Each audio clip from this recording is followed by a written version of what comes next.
जय हिंद फार्मा का पाठशाला में आप सभी का स्वागत है। मैं हूं आपका एजुकेटर डब्लू कुमार। आज हम लोग ह्यूमन सेल के कंपोनेंट्स के बारे में सीखने जानने और पढ़ने की कोशिश करते हैं। तो देखिए, ह्यूमन सेल मेनली रूप से हम देखते हैं तो तीन से मिलकर बना रहता है। सेल मेम्ब्रेन आपका हो गया, साइटोप्लाज्म हो गया और न्यूक्लियस हो गया।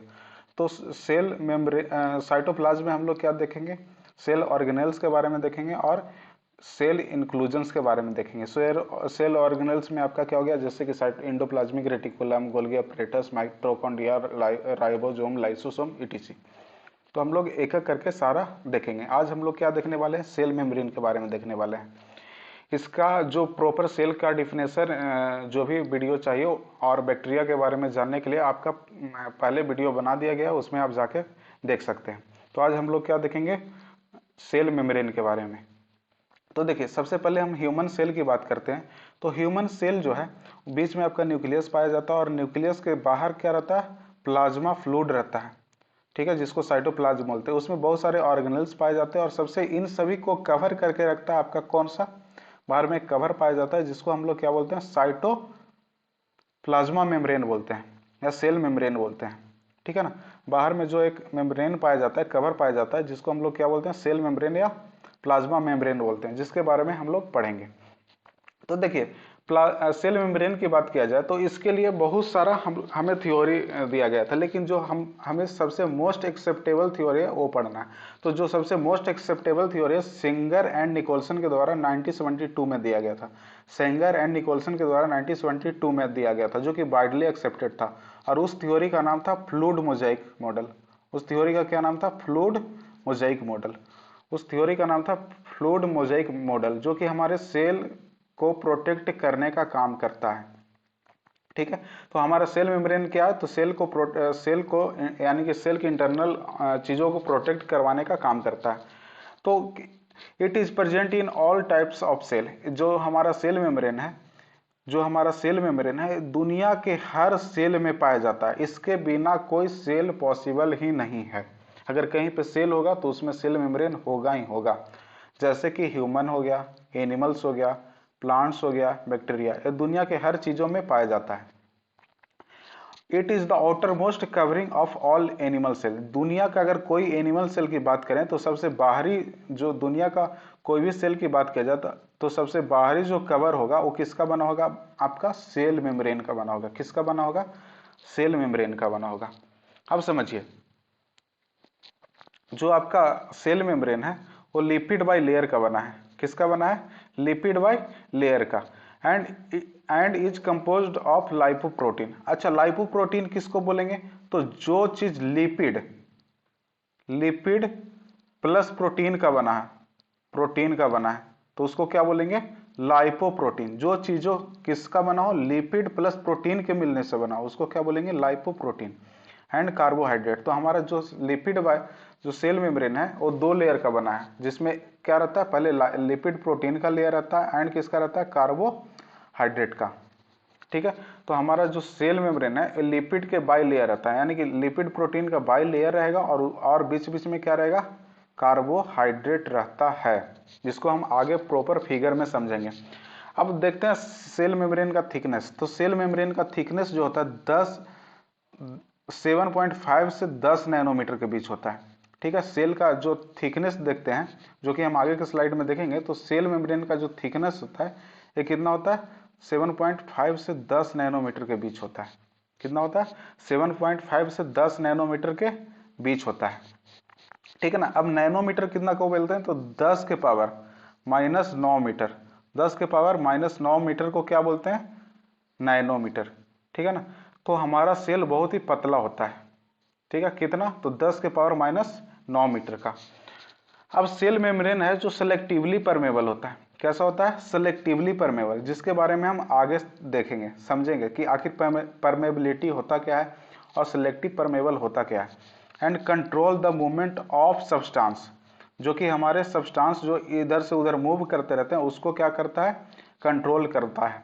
जो जैसे कि कोई सब्सटेंस है जो सेल के बाहर से अंदर आना चाहता है या बाहर से अंदर से बाहर जाना चाहता है, दोनों को क्या करता है, कंट्रोल करवाने का काम कौन करता है, सेल मेम्ब्रेन करता है। ठीक है। हम लोग देखते हैं सेल मेम्ब्रेन के बारे में। तो देखिए ये आपका क्या हो गया, सेल मेम्ब्रेन हो गया, ये आपका सेल मेम्ब्रेन हो गया। तो जो ऊपर में देखिए सर लाइक गोला सा स्ट्रक्चर दिख रहा है, इसको हेड बोलते हैं। इसको क्या बोलते हैं, हेड बोलते हैं।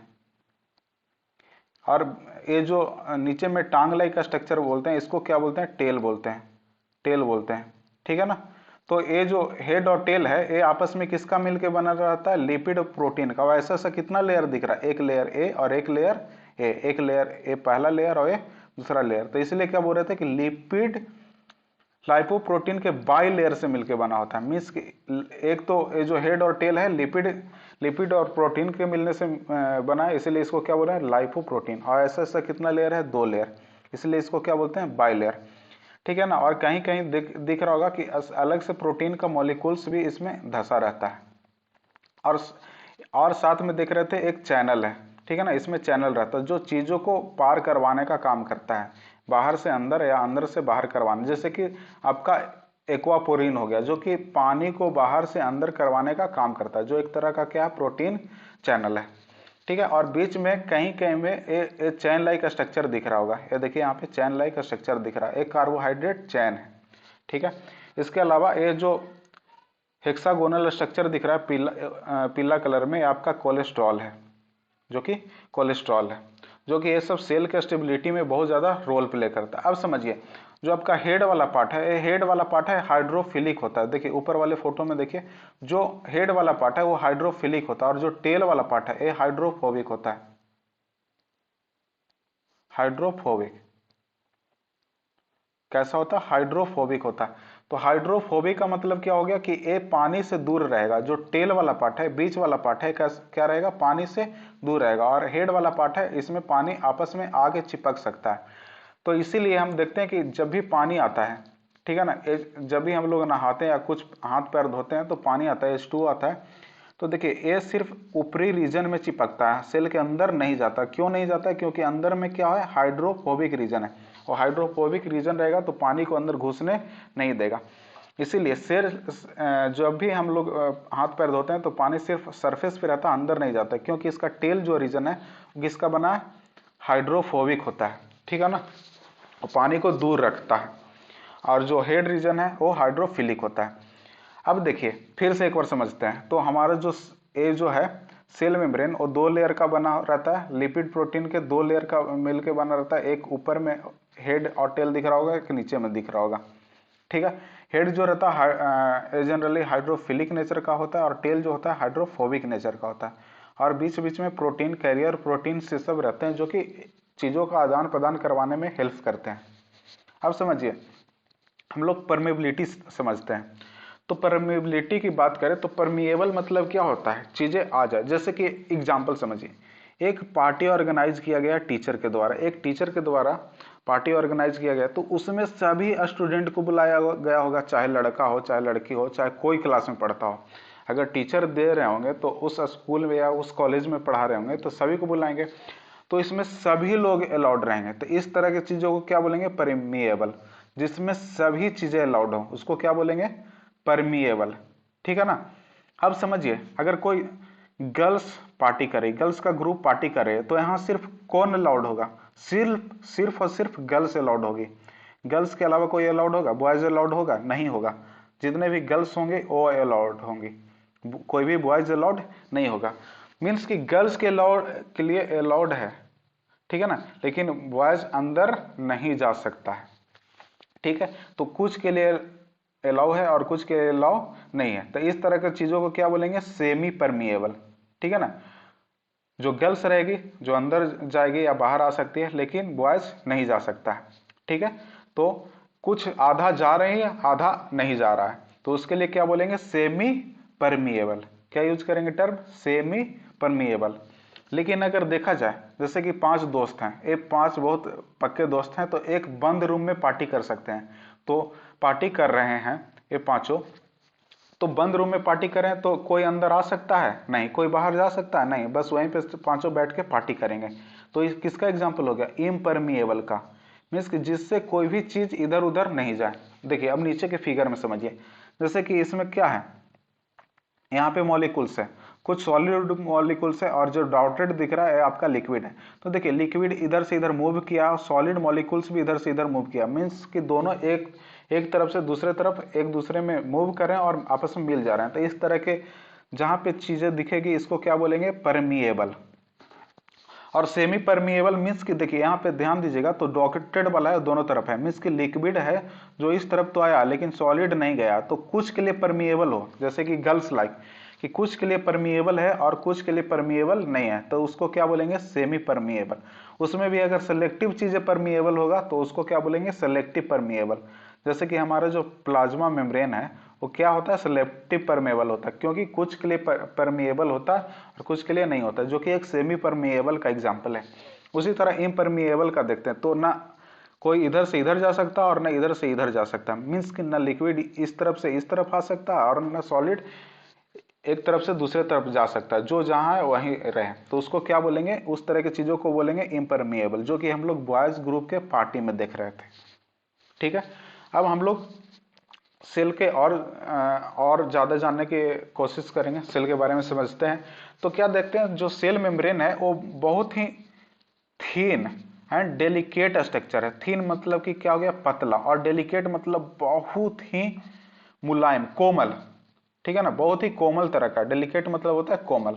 ठीक है ना, फ्लेक्सिबल, फ्लेक्सिबल मतलब होता है कि बेंड करने वाला, जैसे कि रबर क्या होता है उस पर प्रेशर लगाएंगे तो क्या हो जाता है, बेंड कर जाता है, मुड़ जाता है। ठीक है, तो सेल मेम्ब्रेन उसी तरह का होता है, बहुत ही पतला होता है, थीन होता है, कोमल होता है, और क्या होता है, फ्लेक्सिबल होता है, इजी तरीके से प्रेशर डालने पे मूव कर जाता है।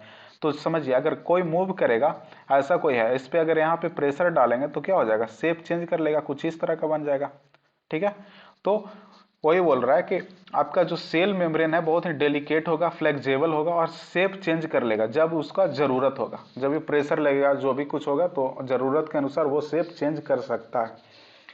It protect and maintain the internal environment. जाहिर सी बात है, सबसे बाहर का कवर है तो अंदर के चीजों को क्या करेगा, प्रोटेक्ट करवाने का काम करेगा। जैसे कि ये सेल मेम्ब्रेन है, देखिए ये बहुत ही फ्लेक्सिबल होता है, अगर यहाँ पे टच करिएगा तो अंदर की ओर मुड़ जाएगा। ठीक है ना, और बहुत ही कोमल डेलिकेट होता है। अब क्या होता है, अब समझते हैं, cell membrane is metabolically active. हाँ, इसमें क्या होते रहता है, केमिकल रिएक्शन होते रहता है, तो जाहिर सी बात है अगर केमिकल रिएक्शन होगा तो अगर केमिकल रिएक्शन होगा तो एक क्या होगा, मेटाबॉलिकली एक्टिव होगा, मीन्स कि इसमें मेटाबॉलिज्म परफॉर्म होगा, क्योंकि एक ऐसा केमिकली एक्टिव है। It is the same thickness of all for the life time of the organism.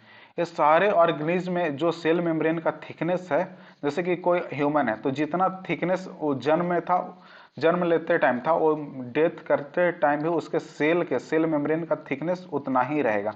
तो वही बोला, it is the it it is of the same thickness for the life time for the organism. किसी organism में उसका cell का thickness हमेशा life time तक क्या रहेगा, सेम ही रहेगा। अब समझते हैं फंक्शन इंक्लूड, इसमें फंक्शन क्या करता है, परमेबिलिटी, ये पर एक चीज़ों का आदान प्रदान करवाने का काम करेगा, मतलब कि परमेबल, सिग्नल रिसीव करने का या छोड़ने का काम करेगा, जैसे कि कब प्यास लगेगा या पानी को अंदर लेना है नहीं लेना, इसी के ऊपर में सिग्नल मौजूद रहते हैं। ठीक है ना, उसी के थ्रू ये सिग्नल को कंट्रोल करवाता है। मोटालिटी कंडक्शन, मोटालिटी मतलब होता है मूवमेंट, मूवमेंट क्या होता है, मोटालिटी कंडक्शन मतलब कि मूवमेंट करवाना। तो सेल मेम्ब्रेन जो है वो मूवमेंट करवाने में भी हेल्प करता है, सेल को मूव करवाने में भी किसका बहुत बड़ा योगदान रहता है, सेल मेम्ब्रेन का। एंड सेल डिवीजन में भी हेल्प करता है, जब सेल डिवीजन होता है, 1 से 2 सेल बनता है, तभी इसका बहुत बड़ा रोल रहता है। And sexual reproduction, generally bacteria सब क्या करता है, सेक्सुअल रिप्रोडक्शन करता है, तो उसमें भी सेल मेम्ब्रेन बहुत बड़ा रोल प्ले करता है। जैसे कि समझिए ये सेल है आपका, ठीक है, सेल मेम्ब्रेन में देखते हैं तो जो बाहर में स्पेस रहता है, सेल के बाहर जो स्पेस है उसको बोलते हैं हम लोग एक्स्ट्रा सेलुलर स्पेस, यानी कि सेल के बाहर का स्पेस को क्या बोलेंगे, एक्स्ट्रा सेलुलर स्पेस। और सेल के अंदर, जैसे कि सेल के अंदर जो स्पेस रहेगा, इंट्रा सेलुलर स्पेस, जैसे कि ए सेल है आपका गोला सा, ये सेल है गोला सा, तो जो बाहर में स्पेस है इसको क्या बोलेंगे, एक्स्ट्रा सेलुलर, और अंदर में जो स्पेस है इसको क्या बोलेंगे, इंट्रा सेलुलर। ठीक है, तो बाहर के स्पेस को एक्स्ट्रा सेलुलर, अंदर के स्पेस को इंट्रा सेलुलर बोलते हैं। ठीक है, तो ये ओवरऑल कहानी था आपका सेल मेम्ब्रेन का, जो कि हम अभी देखें। तो सेल मेम्ब्रेन के बारे में जाने आगे के क्लास में हम लोग देखेंगे कि साइटोप्लाज्म में कौन कौन सा ऑर्गेनेल्स पाए जाते हैं और एक एक करके स्टडी करेंगे और उसके बाद न्यूक्लियस देखेंगे। तो हमारा अगर वीडियो अच्छा लग रहा है तो आपसे रिक्वेस्ट है हमारे वीडियो को लाइक करिए और जितने भी चीज़ें हैं, जितने भी अभी तक पढ़ाई हो रही है वो सारा का वीडियो आपको इस टेलीग्राम लिंक पे अवेलेबल हो जाएगा। और इसका जितना भी पीपीटी चाहिए या पीडीएफ चाहिए वो सारे हमारे इस टेलीग्राम लिंक पे डाल दिया गया है। तो अगर इसका पीपीटी चाहिए, हार्ड कॉपी चाहिए, सॉफ्ट कॉपी चाहिए तो इस टेलीग्राम पे क्लिक करके और वहाँ से आप प्राप्त कर सकते हैं। और हमारा वीडियो अच्छा लग रहा है तो आपसे रिक्वेस्ट है हमारे वीडियो को सब्सक्राइब करिए, हमारे चैनल को सब्सक्राइब करें, हमारे वीडियो को लाइक करिए, शेयर करिए और जितना ज़्यादा से ज़्यादा हो सके कमेंट करिए और बताइए कि आगे आप किस चीज़ का वीडियो देखना चाहते हैं। ये वीडियो देखने के लिए आप सभी का बहुत बहुत धन्यवाद। Thank you.